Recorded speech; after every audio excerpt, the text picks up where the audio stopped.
dozed off for a quick minute, but hello, everyone. Thank you for tuning in. I am Jay Lee. This is Jay Lee's Corner. This is a review for Love and Hip Hop Atlanta Season 8, Episode 11. Okay, and if you have not done so already, please take a moment to subscribe to my channel and become a whole J-Bird and all that good shit, okay? Do not forget to comment, like, subscribe, share, all the good stuff. Make sure to hit that notification button. Do not forget to liking the videos gets it out there more. So hit like right now. Hit like. Just like it, damn it, because I said it to you. And because I love you. And all that good stuff. But let's just get into this episode. I had not nailed picture this time, y'all. I didn't care. I didn't have time. It was getting on my nerve. It get on my nerve today. But let's get started. So we see everyone gets to Trinidad. Okay, they're all there. Everyone gets there except Mimi, who's coming the following day because she's Sunday with Eva. And also Spice will not be there until the day she's performing because she's performing elsewhere. So, you know what I'm saying? I'm like, oh, she's a whole artist in these streets. So, they drive into the hotel or whatever, a long little drive, and, Carly got a little bit of power, because Spice said, I'm in charge until you get there, so I have this plan, I have that plan, and all these things. And on the bus, Shekinah and Tokyo, it's kind of like, girl, whatever. And, I feel like they just tired from the flight and a bit agitated. But, I'm home. I love that I'm home. Okay, girl. But give people time to get that jet lag off their shoulders before you start, bombarding them with do this and do that and love this and love that. Girl, I ain't even made payout yet. Okay, let them calm down a little bit. So, they get to the hotel, finally. And because Spice isn't there, her, presidential suite is, up for grabs. So, someone can get it. I would have assumed that Carla was going to take it because she's like, well, you know what? I'm the one who she put in charge. So it should have been me. Tokyo said, I'll take it. I'll take it. It can be me. I'm tired. My legs hurt. My back hurt. I want to go to bed, bitch. It's going to be me. And she kind of take the kid and girl, no. And then someone else say, we should play any, mini, money, more. Or something. Or one duck, two duck. I don't know. A little game to figure out who could get it. However, they all kind of then decide, well, no. Kirk and Rashida has always planned really, really nice trips, so they should get it. And I was like, I feel like Bam and Scrap should have got it simply because they brand new parents and they are on vacation. And that's just my thing. I think Kirk and Rashida been married for 13,000 years. And then, girl, they used to little rooms or whatever. But Kirk and Rashida's like, oh, we'll take it. Thank you very much.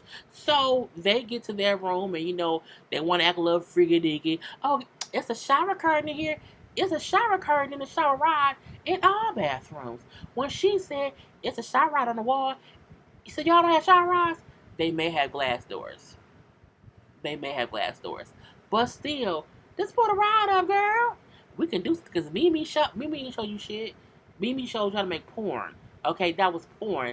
That was a welded in shower rod. That ain't the regular one. You will fall. Okay, trust and believe. You will fall. So Kirk, I want you to kiss and hugging and kissing, but the door to their room is broken. So Jock kind of walks in because if you touch the door, it opens. I'm like, girl, I need some real locks, okay? Anyway, so he walked in, he like, oh, I'm in here, and he's hearing them kissing, and so he come in and do a whole ninja spin on the floor, like, gotcha. And they're like, what is you doing? Your door was unlocked. Your door don't lock. It ain't right. Get it fixed. So he then shows them a ring that he has for Kendra. He wants to propose to Kendra, and this is my thing. I feel like Jock and Kendra must have a real relationship if he wants to propose. And I think that's the one time I'll say something real happened on the show. But he also brings up how, because even though they're in this wonderful location, how it's him and all his friends, his ex is there. So, I don't want to propose, and it makes it awkward. Then why did you bring the ring with you? You could have stayed home and propose her in her own damn city. But I digress. So Rashida said, you know what, I understand what you mean.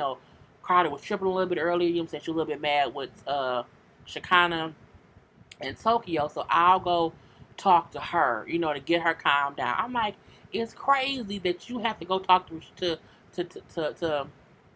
damn it, I'm tired, to Carly, just so that Jock could possibly propose to his woman. But I digress, it was happening. So when she go down or whatever, we see that, girl,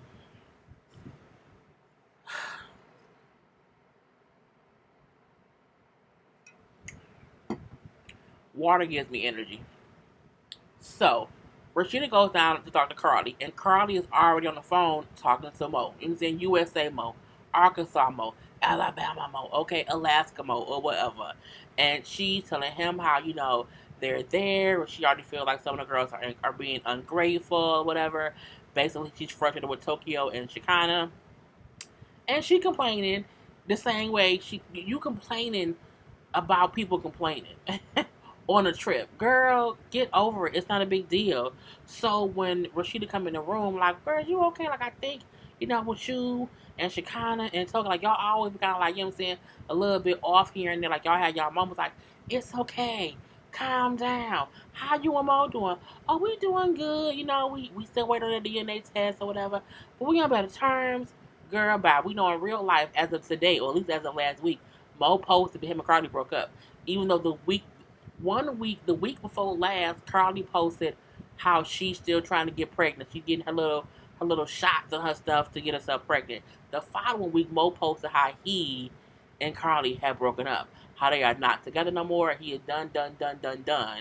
So my thing is, girl, her men never last the full season. Like, it's just kind of crazy. Anyway, Rashida tell her, you know what? I think if y'all good, that's good. I think you and Chicago and Tokyo, like, y'all just need to chill out and talk, okay? Just have a whole conversation and it'll be fine. So, all right, we can do that. So back in Atlanta, we see Akbar at the studio doing some rapping, saying how she's still mad about the whole bullshit. Not mad, but she's just aggravated a little bit about the bullshit between her, Tokyo, and Spice or whatever. And her and that meeting got her all hyped up to do some music. She sounds talented. If she would stop focusing on how she thinks she's the queen of Atlanta and just work on her music, she may can get somewhere. She can do some things. But I mean, stop making yourself seem like you that bitch. Okay, just become that bitch. Okay, don't act like it. Be about it. So we then see as she out and she listen to her music, we then see Shay Mack walk in with her daughter. Oh, diaper bag. I'm looking like, what's is it a diaper? Is it a baby party? What's going on? So she then tells Akbar, made man got shot. The detectives just called her, told her he got shot. So she's like, he at the hospital. She needs somebody to watch the baby because everybody else is in well, no, because Shakana and them is in uh I was it was in Tobago. It's in Trinidad, so I need you to watch my baby because I have to get down there, and I'm so it's crazy. He was shot. How many times was he shot? He was shot once, and I feel like the simple fact that she was sitting there having the whole conversation, he was like probably shot like in the leg or something, but it ain't nothing life threatening or whatnot. And I'm like, because nobody goes somewhere and say, hey, I need you to watch my baby because so and so got shot. If anything, you call someone to see where you at. Studio, okay, I need you to watch my daughter because so and so got shot. No one pops up at a studio with a whole kid in a backpack saying, I need to watch my kid. Because how did you know where she was? Girl, I need y'all to plan this better. I mean, was Main Man really shot? And was he shot at this time? I'm like, was he shot just for production? Like, was he shot 4 months before this scene? Y'all just acted like he was shot at this point in time, and it was just a little bit weird to me. But I digress. Anyway, cause I'm like, what? No one went to the hospital? No? Okay. So, she brings up how they said that somebody tried to rob him and shot him once. And so he at the hospital, whatever. She got to get down and kind of figure out what's going on. I don't know, because he cheated on me. And, I moved out. And it's crazy this and crazy that. And I don't know how to, girl, this is bullshit, bullshit, bullshit. So for the main part, they sit there and have a conversation So I'm like, he fine because she stood there and shot a whole scene. He fine, okay. But she leaves and I watch the baby. I mean, but do you want your baby with somebody who have bad headaches? How she gonna? What if she has a migraine driving home? I'm just saying, it's just me. So back in Trinidad, okay, we see everybody's at dinner. So Rashida then said, "Hey, Carly, do you have anything you want to say to maybe like Bambi or Kendra? Um, we good, like we chilling or whatever. We here, we having a good time. Like it's fine." Shakana then say, "So you don't want to apologize for throwing the shoe? Like you don't want to, you don't want to sorry?" Shakana, what? She's like, "What? You threw a shoe?" Well, what I say is, and Shakana say, "Why can't you just apologize? Like, why do you have to do a whole speech? Just, I'm sorry." Well, Shakana, I'm like, look, I don't know what's, girl. It was just bullshit to me in that whole, Shakana, be quiet. Shakana, let me talk. Shakana. But again, Shakana, shut up. Anyway, so they kind of moved past that. I don't think Carly really said sorry, but Kendra then said, "It's okay. I accept your apology, whatever. It's fine." So we moved on. I'm like, okay. So they then had some food come out, and she then says, Carly then says, Tokyo Shikana's complaining like about the food, like why can't they just enjoy it? I'm saying I don't get why they can't enjoy it. I'm like, look, as a person who's picky, when you go to another country, you do wonder what is this I'm eating. And if I haven't ate and I wonder what is this, I may not want this. I may say, "You got some gumbo? No. You got some fish? No. What else you got?" You may do that because you don't like what's in front of you. That's the good and the bad part about traveling abroad. Okay, the food will be different, and you have to be aware it's gonna be different. But that does not mean a person can't ask, like, "Do you have, you know, what I'm saying, some chicken and waffles?" They may not have them, but you can still ask. So at this point in time, you know what I'm saying, Carly trying to call Shakana and Tokyo out. Shakana stand up like, "Girl, calm down for all the bullshit." And then Carly stand up, "Oh, you getting up? You do not want me to tackle you." I say, Shakana, don't tackle Carly. This because both y'all wigs gonna fall off, whatever. It's gonna be silicone juice busting out everywhere. I just leave it alone. So Shakana then says to Carly, "You not even from here. Calm down. Calm down. You not from here. Excuse me. You not from here. Your cousins is from here." I say, "Your cousins? Your cousins is from here? Okay. Why can't you be happy to be in Trinidad? Why can't you give it a chance?" I'm like, Carly, you not even give them a chance to give it a chance. Like, it's their first day, and you want them to act like it is wonderful here. They still trying to figure out if they like it, if it's fun. What the fuck am I eating? What's the weather? Is the air right? Like, you give them a chance. It's day one, bitch. Calm down. So Tokyo then say, "Carly, you had to get a passport just like we did." You know what I'm saying? So calm down. We here, giving it a chance. You know what I'm saying? That's why we are here. The whole thing of you had to get a passport just like we did means you ain't from here. You had to get a passport. You ain't from here at all. Okay, we all had to get passports to cross the border. So she then says, like, we all are allowed to have our own experience, to have our own opinion. You know, she acting like we negative and don't want to be here, but we just are saying, like, we just talking. It ain't no big issue, whatever. You know, Scrap Van bring up, "But me and my wife should be the ones upset. They lost our luggage." I'm like, "But y'all still there, so kind of fuck now." You know, then she kind of brings up how, you know what I'm saying, I don't fuck with Pooh, but I see what she mean about you. I said, "Now you rapping." Like rapper, but what that supposed to mean? It mean what I said it's gonna mean. But, you know, listen to this message from Hiram, and he's saying that I never had sex with him. She then played the audio of Hiram saying, "Well, no, we never had three. No, it didn't happen or whatever." See, that's what I mean. See, that means a whole liar. I'm like, what the fuck? Jock then say, "We all here at this table, at this dinner. Why are we discussing people who not even here? Like, what's the fucking point of that? Like, that's just kind of crazy." So they then talk amongst each other.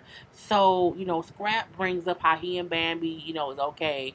Bambi then also bring up how Scrap be a little bit, you know what I'm saying, a little aggravated because they not having sex. She bring up, I just had the baby, like I'm still breastfeeding and whatever. My breast be leaking. Scrap said, I'm a freak. If the breast milk leak, I'ma suck it. I said, well, you know what? Go ahead, Scrap. But I'm nasty. I'll just drink it. I'll show you will. I think it's a catch 22 with them. We see a later scene when Kirk, Jock, and Scrap was walking around the island or whatever, and Scrap bring up like, we not having sex at all. Now see, I don't know how old their son is, if he 6 weeks, or how old he is in general. I feel like if he ain't 6 weeks old, you can't have sex. Now if he 9 weeks old, if he 2 months old, I get him like, you know what, can we have sex? But I don't know if she had a C-section. She may have had a C-section, so it's just different. So I catch 22. But Jock and Kirk say, she had a baby. Like, take it one at a time. Like, maybe rub on a little bit. You see what happens or whatever. But, take it slow. Again, she just popped out a whole human from her body. So it is what it is. Anyway, back at the table. We do see Kirk and Rashida talking about how, they keep things spicy in their marriage or whatever, and how they have good angry sex or whatever, and, she got about 10 wigs that she wear that she switch up and play roles with, and that's what keeps the spice up. Well, how did he cheat?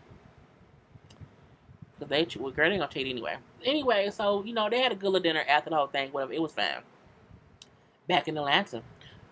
Sierra is at her little non-violent or stop the violence event, and they painting like a black and white flag on the building. Okay, so we see Scrap Dillion is there to support, drawing little eagles or birds on the little flag or whatever. They'll say he brings up how he there because he had a brother who was hurt or killed with gun violence. Plus, says Sass got shot in the head while he was locked up, but Sass still okay. And gun violence has affected them all. With her ex-husband's son was murdered. We see Akbar show. Akbar was also shot in the head. Akbar then tells them Shay McMahon was shot, and I say, well, was he shot for this event? Like, was he shot to talk about it right now? I'm confused. Anyway, Scrap DeLeon say he and Shay Mac go way, way, way back. They show old photos of them hanging out when they was younger, and he said they lost touch a couple years ago before he got locked up.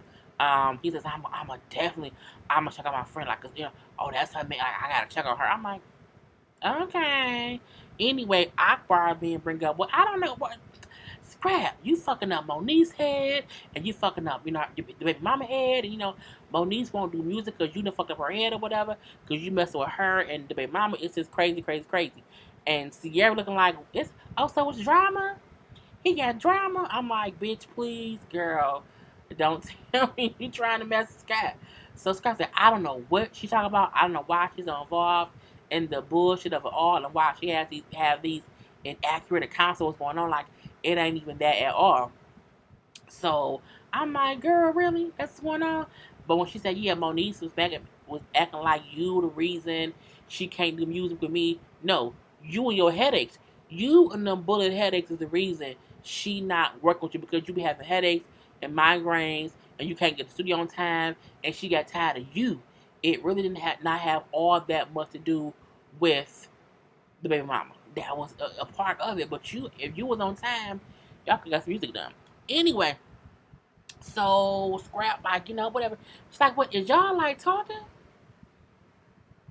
No, we just friends. Like, we just met each other, whatever. No, we chilling. It's cool, whatever. I told y'all, Mona trying it with the bullshit this season, and we have to see through it. So we do see Sierra and Akbar walk away to have a private conversation, because Sierra is like, I'm still affected, or I feel some kind of way that Akbar, when she was acting at the little meetup with Tokyo and Spice. So they have a separate little powwow. The way you was acting with them, like, it was kind of crazy. Like, I can't believe you were doing that. Like, why do you want to be beefing with people? Like, we need to be about girl power and, blah, blah, blah, blah, blah. And Akbar, like, what I'm saying? Well, I feel like, I'm saying, I was trying to be cool with them or whatever, but they was on some bullshit or whatever. So, old girl jumping on tables. So, I was with the shits. She said she also don't like how Sierra seems to always be defending Spice and Tokyo and never really her. I feel like Akbar at times don't get how aggressive she comes off, but at the same time, so did Tokyo and Spice. But I think when Akbar kept calling Spice a bitch, and Spice was still like, I don't like that word. Like Spice didn't help diffuse shit. Everything that she did that she see aggravated Spice, she just kept doing it. And I'm like, girl, it's just bullshit over bullshit over bullshit. But they gonna try to all get along eventually. And I'm like, please do, please do. So we see Shay Mack and Scrap meet up. You know, they used to hang out to where she used to be my wing woman, and she would like help me get girls, or she would advise me what girl not to talk to. I say, so is the reason you fucked up because she stopped being around? Because I mean, you know about trouble girls. So she then said the reason she kind of stopped being around him or things kind of fell to the wayside was because I saw you hanging out with Stevie J. I saw you hanging out with Carly. You know what I'm saying? I don't really vibe with them. Like, they ruined me in this business. They ruined me they ruined me in this business and my personal stuff too. So I don't know what Scrap or Carly they were, but it's something that she said ruins her.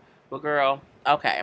Anyway, Scrap said he also felt some kind of way about Stevie because Stevie was supposed to speak up on his behalf at some hearing that could have got him out of prison earlier. But I feel like at what point Stevie J was in his own issues with the courts. So I'm looking like, how can he be any kind of way to get you out of jail when he was almost going to jail? His dad, Stevie J, was at the time Scrap was going away. I don't think Stevie J was a good bearer of good news. He had his own issue with child support and getting locked up. So I feel like if Stevie J was your best bet to get out, how do you know the reason he didn't go was because he wasn't good? You know what I'm saying? It's that weird stuff. But again, Stevie J like not saying shit to him, not talking to him about it. That's fucked up. He then they brought up how and then after that it was the rumors of him messing around with Tommy, and so he like, I'm gonna have to talk to Stevie J. I'm like, Lord Jesus.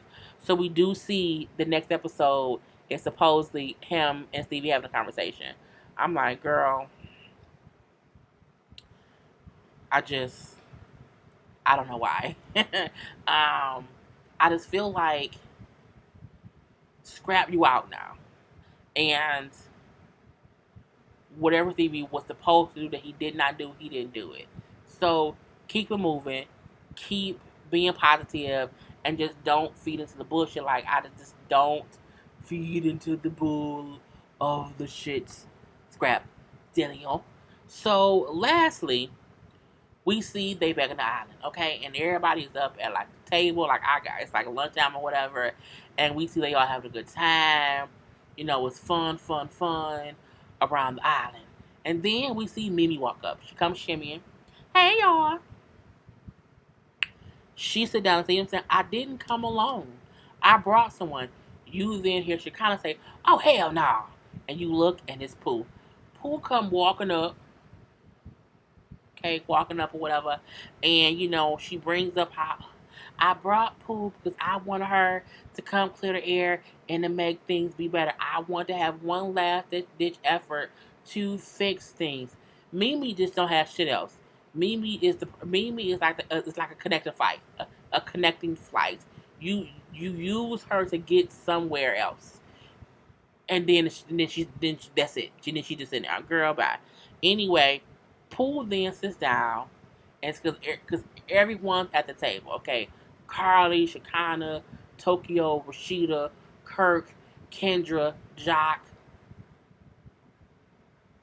Bambi, Scrap, all of them there. So Pooh then say, I'm here to fix some things, and she has a gift bag in her hand. Oh, look, a pretty little gift bag with little paper. Look nice. Nice gift bag, okay? So she brings up, Carly, I don't even know why we beefing. We used to be so cool or whatever, like our families, are intertwined or whatever. So I don't know what the issue is with us, and I just want to fix it. Carly said, you need to confess that, I never slept with you and your husband. Pooh said, Ain't no judge or lawyer here for me to confess, so I don't know what that means, but you know what I'm saying? It is what it is. Whatever helps you sleep at night. See, that's that bullshit. No, you need. It ain't about what helped me sleep. You are lying. You need to admit that I never slept with you, your husband, you. I did not do any of that. Pooh then does some kind of demonstration about the reason they mad of what Carly's denying. She then said Carly want to act like she wasn't looking ass, but you know the ass is right next to the balls, or the ass is right next to the vagina, and so if you sucking one or you licking one, it's right there. So and I'm like, why are you demonstrating how you lick ass if you suck? It was just the weirdest thing, and everyone's like, what is she like laughing because it's crazy. It's crazy. At that point in time, Cardi like whatever. I didn't do nothing. We it's bullshit. Pool says I got proof. I got proof. This bitch pulls out leopard print sheets from the gift bag, tosses them towards Cardi and say, "Here's your evidence. Here's your evidence. You shit on my sheets. She shitted on my sheets. She got fucked in the ass. She shitted on my seats. She shitted on my sheets. She owed me $750. She then proceeds to throw diapers, like the pen diapers, and says, "This is for your loose bowels, bitch." And she's tossing diapers. I'm like, this is hilarious. And everyone's like, oh my god. Rashida, it was so funny how everyone's face was like, oh, this is crazy. Because again, Carly on one side of the table, Pooh on the other, and when she threw the sheet, they was like, what the fuck is that? Did you keep the shitty sheet? You kept shitty sheets? Girl, you kept shitty sheets and then brought shitty sheets on the airplane in a gift bag, bitch. You was deluded. You was crazy. Okay, so at this point in time, security holding both women back. It's separated, whatever. Tokyo, this bitch, get off my friend, ho. She tried to run and get at Pooh. Look, I'm a big girl, and what she said made me laugh. Point blank, period. She say, carve some of that fat from around your heart, you diabetes asshole. I'm like, who thinks of that as an insult? I mean, I've had a lot of people on YouTube throw all kind of insults at me as plus size woman. But she said, carve some fat from around your heart, you diabetes asshole. I said, bitch, what? Oh my god. I was like, no. It's funny and that's not nice, but it's funny. And then Mimi is horrified. I brought Pooh here so that she can pick up what she's done. And she comes here and it's I did not know she was coming here for this. How did you not know, Mimi? Pooh has always done something like this. Every time you seen her, she had shade pull bullshit at Cardi's engagement party. When she had that little dinner party, whatever, she tried to throw a bar stool at Cardi. What made you think she wasn't gonna do some bullshit? And my thing is, remember this: if somebody can't make peace with you in your own city, they not gonna make peace with you in a whole different country. If we can't coexist in our city, I don't want to travel with you. We have to at least have had a conversation on our own soil before I travel anywhere with you, or before you should come to where I am, bitch. Points blank, period. Okay? And that was the episode. So we'll see what happened next week. It was a pretty interesting episode, if it's said the least, because who would have thought someone would toss shitty sheets at Carly Red at the lunch table? Anyway, I'm done, y'all. I am Jay Lee. This is Jay Lee's Corner. Peace.